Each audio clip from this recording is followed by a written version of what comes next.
Hello friends, welcome to let's learn with Anil.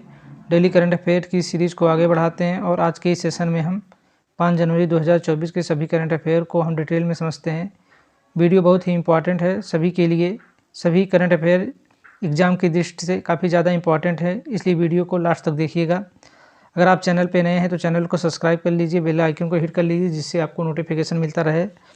अगर आप daily current affair की PDF पाना चाहते हैं तो हमारे टेलीग्राम से जुड़कर फ्री ऑफ कॉस्ट PDF को प्राप्त कर सकते हैं। इसके अलावा आज का क्वेश्चन ऑफ द डे है जिसका जवाब आपको कमेंट बॉक्स में देना है। ध्यान से सुनिएगा। दक्षिण भारत की सबसे ऊंची चोटी कौन सी है और ये भी बताइएगा ये किस पर्वतमाला पर है तथा किस राज्य में स्थित है। बहुत ही इंपॉर्टेंट क्वेश्चन है। देखते हैं कि आप लोगों में से कितने लोगों को इसका आंसर पता है। बिना देर किए हुंडई के ब्रांड एम्बेसडर कौन बनी है? तो इसका राइट आंसर है ऑप्शन सी, दीपिका पादुकोण को हुंडई का ब्रांड एम्बेसडर बनाया गया है। इंपॉर्टेंट पॉइंट को देखते हैं। हुंडई मोटर्स इंडिया लिमिटेड के बॉलीवुड एक्टर्स दीपिका पादुकोण को ब्रांड एम्बेसडर बनाया गया है। दीपिका बॉलीवुड एक्टर शाहरुख खान और क्रिकेटर हार्दिक पांड्या के बाद कंपनी की तीसरी आइकन है। हुंडई के बारे में देखते हैं। हुंडई की स्थापना 29 दिसंबर 1967 को हुई थी। यह एक कोरियाई कंपनी है। इसका मुख्यालय दक्षिण कोरिया के सियोल में है। कुछ इंपॉर्टेंट ब्रांड एम्बेसडर देख लेते हैं, एग्जाम की दृष्टि से काफ़ी ज़्यादा इंपॉर्टेंट होते हैं। पश्चिम बंगाल के ब्रांड एम्बेसडर सौरभ गांगुली को बनाया गया है। SBI के ब्रांड एम्बेसडर MS धोनी को बनाया गया है। रिलायंस जियो मार्ट के ब्रांड एम्बेसडर MS धोनी को बनाया गया है। मोबिल के ब्रांड एम्बेसडर ऋतिक रोशन को बनाया गया है। चुनाव आयोग के राष्ट्रीय आइकन राजकुमार राव हैं। ICC विश्व cup global ambassador Sachin Tendulkar को बनाया गया है। भारत पेट्रोलियम के ब्रांड एम्बेसडर राहुल द्रविड़ को बनाया गया है। रेगुलर के ब्रांड एम्बेसडर स्मृति मंधाना को बनाया गया है। हर्बल लाइफ न्यूट्रिशन इंडिया के ब्रांड एम्बेसडर स्मृति मंधाना को बनाया गया है। त्रिपुरा पर्यटन के ब्रांड एम्बेसडर सौरभ गांगुली को बनाया गया है। बंधन बैंक के सौरभ गांगुली को ब्रांड एम्बेसडर बनाया गया है। मंत्रा के ब्रांड एम्बेसडर रणबीर कपूर हैं और प्यूमा इंडिया के ब्रांड एम्बेसडर हरमनप्रीत कौर हैं, हॉकी की प्लेयर हैं फ्रेंड्स। नेक्स्ट क्वेश्चन है फ्रेंड्स, 16वें वित्त आयोग के अध्यक्ष कौन बने हैं? तो इसका राइट आंसर है ऑप्शन बी, अरविंद पनगड़िया को 16वें वित्त आयोग का अध्यक्ष नियुक्त किया गया है। डिटेल्स में समझते हैं। नीति आयोग के पूर्व उपाध्यक्ष अरविंद पनगड़िया को 16वें वित्त आयोग का चेयरमैन बनाया गया है। ऋत्विक रंजन पांडे को कमीशन का सेक्रेटरी बनाया गया है। चेयरमैन और कमीशन के दूसरे सदस्यों का कार्यकाल 31 अक्टूबर 2025 तक होगा। NK सिंह को 15वें वित्त आयोग के चेयरमैन हैं। नेक्स्ट क्वेश्चन है फ्रेंड्स, कौन सा देश ब्रिक्स संगठन से अलग हो गया? तो इसका राइट आंसर ऑप्शन है अर्जेंटीना देश जो है ब्रिक्स संगठन से अलग हो गया है। डिटेल में समझते हैं। अर्जेंटीना के राष्ट्रपति जोवियर माइली ने ब्रिक्स नेताओं को पत्र लिखकर यह संगठन से इस्तीफा दिया है। अर्जेंटीना, इथियोपिया, ईरान, सऊदी अरब, मिस्र और संयुक्त अरब अमीरात 1 जनवरी 2024 को शामिल होने वाले थे। विश्व में दूसरा सबसे बड़ा इस्पात उत्पादक देश कौन बना है? तो इसका राइट आंसर ऑप्शन सी, अपना प्यारा भारत विश्व में दूसरा सबसे बड़ा इस्पात उत्पादक देश बना है। डिटेल में समझते हैं फ्रेंड्स। भारत दुनिया का दूसरा सबसे बड़ा इस्पात उत्पादक देश बन गया है। वित्त वर्ष 2023 में 125.32 मिलियन टन और कच्चे स्टील और 121.29 मीट्रिक टन स्टील उत्पादन हुआ है। 2008 के बाद इस्पात उत्पादन में 75% की वृद्धि हुई है। वर्तमान में सबसे बड़ा इस्पात उत्पादक भारत बना है।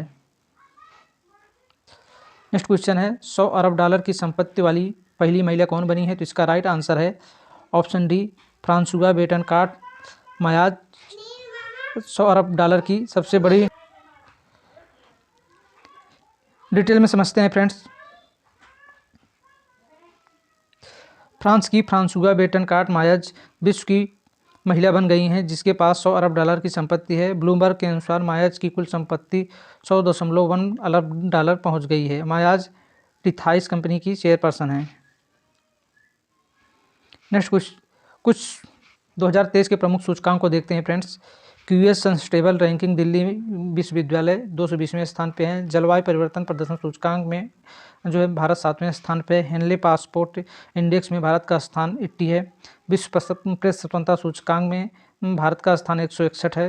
विश्व प्रसन्नता सूचकांक 2023 में भारत का स्थान 126 है। ऊर्जा संक्रमण सूचकांक 2023 में भारत का स्थान 67वां स्थान है। चुनावी लोकतंत्र सूचकांक 2023 में भारत 108वें स्थान पे है। QS वर्ल्ड यूनिवर्सिटी रैंकिंग 2024 में IIT बॉम्बे 149वें स्थान पे है। नेक्स्ट क्वेश्चन है, इसरो द्वारा खुफिया जानकारी एकत्र करने के लिए अगले 5 सालों में कितने उपग्रह लॉन्च किए जाएंगे? तो इसका राइट आंसर है ऑप्शन ए 50 उपग्रह जो है लॉन्च किए जाएंगे खुफिया जानकारी को एकत्र करने के लिए अगले 5 सालों में। डिटेल्स में समझते हैं फ्रेंड्स। इसरो अगले 5 वर्षों में महत्वपूर्ण स्थानिक खुफिया जानकारी एकत्र करने के लिए 50 उपग्रह लॉन्च करेगा। ये उपग्रह सेना के उपयोग के लिए मिलिट्री सैटेलाइट होंगे। ये उपग्रह हज़ारों किलोमीटर के दायरे में विभिन्न गतिविधियों को पता लगाने में सक्षम होगा। मिलिट्री सैटेलाइट जासूसी उपग्रह होते हैं जो रणनीतिक उद्देश्यों के लिए बनाए जाते हैं। नेक्स्ट क्वेश्चन है, हाल ही में किसे यूपीए के तहत आतंकवादी घोषित किया गया है? तो इसका राइट आंसर है ऑप्शन बी, लखबीर सिंह लांडा को यूपीए के तहत आतंकवादी घोषित किया गया है। डिटेल में समझते हैं फ्रेंड्स। लखबीर सिंह लांडा को यूपीए के तहत गृह मंत्रालय द्वारा व्यक्तिगत आतंकवादी नामित किया गया है। वह कनाडा स्थित अपराधी बब्बर और खालसा इंटरनेशनल बीकेआई का प्रमुख है। गृह मंत्रालय के एक बयान में कहा कि लांडा कनाडा में खालिस्तान समर्थक तत्वों से संबंध था। नेक्स्ट क्वेश्चन है, किस राज्य में भारत का पहला पनडुब्बी पर्यटन शुरू होगा? तो इसका राइट आंसर है ऑप्शन है गुजरात। गुजरात राज्य में भारत का पहला पनडुब्बी पर्यटन शुरू होगा। इंपॉर्टेंट पॉइंट को देखते हैं फ्रेंड्स।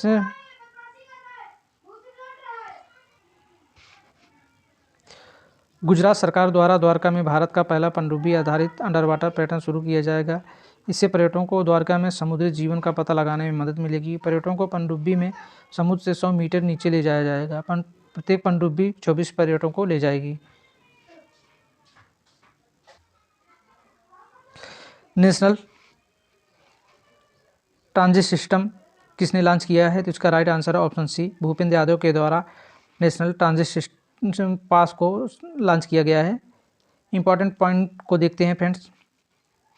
पूरे देश में लकड़ी, बांस और अन्य वन उपज के परिवहन की सुविधा के लिए national transit pass system NTPS को पूरे भारत में लॉन्च किया गया है। एनटीपीएस की कल्पना वन नेशन वन पास व्यवस्था के रूप में की गई है। वर्तमान में यह एकीकृत परमिट प्रणाली 25 राज्यों और केंद्रशासित प्रदेश में लागू है। नेक्स्ट क्वेश्चन है, केंद्र सरकार ने सुकन्या समृद्धि योजना की ब्याज दर में कितने की बढ़ोतरी की है? तो इसका राइट आंसर ऑप्शन ए 0.2% की केंद्र सरकार के द्वारा सुकन्या समृद्धि योजना की ब्याज दर में वृद्धि की गई है। डिटेल में समझते हैं। सुकन्या समृद्धि योजना की ब्याज दर में 0.2% की बढ़ोतरी की है। सुकन्या समृद्धि की ब्याज दर पहले 8% और 3 साल के टाइम डिपॉजिट की ब्याज दर पर 7% थी। सुकन्या समृद्धि योजना को प्रधानमंत्री नरेंद्र मोदी ने 22 जनवरी 2015 को बेटी बचाओ बेटी पढ़ाओ अभियान के एक भाग के रूप में लॉन्च किया गया था। यह योजना बेटी की शिक्षा और शादी के खर्चों का पूरा करने के लिए है। आज के कल के करंट अफेयर के रिवीजन देखते हैं फ्रेंड्स। केंद्रीय रिजर्व पुलिस बल सीआरपीएफ के महानिदेशक कौन बने हैं? तो इसका राइट आंसर अनीश दयाल को बनाया गया है। भारत तिब्बत सीमा पुलिस बल आईटीबीपी के महानिदेशक कौन बने हैं? राहुल रसगोत्रा को बनाया गया है। रिलायंस जियो की संस्थान के साथ भारत जीपीटी विकसित कर रहा है, तो आईआईटी बॉम्बे के साथ। भारतीय वन जीव संरक्षण सोसाइटी के अनुसार 2023 में कितने बाघों की मृत्यु हुई है? 204 बाघों की मृत्यु हुई है।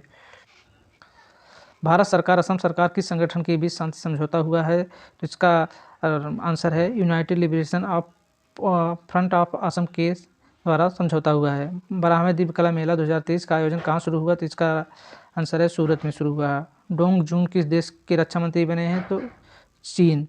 अभय हस्तं कार्यक्रम का शुभारंभ किस राज्य में किया गया? तो इसका राइट आंसर है तेलंगाना में किया गया है। पांडिचेरी विश्वविद्यालय का कुलपति किसे नियुक्त किया गया है? तो जगदीप धनखड़ को। किस देश की अदालत ने भारत के 8 पूर्व नौसेना अधिकारियों की मौत की सजा को कैद में बदल दिया है कतर। जनरल नॉलेज की पिटारा में फ्रेंड्स हम रिवर ऑफ द वर्ल्ड देखेंगे।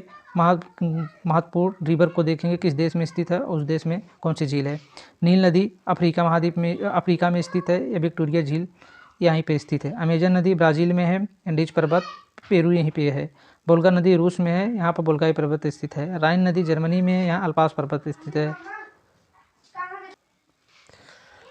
रेवेन्यू नदी जर्मनी में स्थित है, यहीं पे ब्लैक फॉरेस्ट है। सीन नदी फ्रांस में है, यहाँ मध्यवर्ती पठार क्षेत्र में है। पो नदी इटली में है और अल्पास पर्वत यहीं पे स्थित है। करंट अफेयर के इस लास्ट सेशन में आज का प्रश्न है, वित्त आयोग किस अनुच्छेद के अंतर्गत आता है? इसका जवाब आपको कमेंट बॉक्स में देना है। फ्रेंड्स, अगर वीडियो आपको अच्छी लगी तो वीडियो को लाइक, शेयर और कमेंट जरूर कीजिएगा। चलते हैं तब तक के लिए नेक्स्ट वीडियो में। जय हिंद, जय भारत, वंदे मातरम।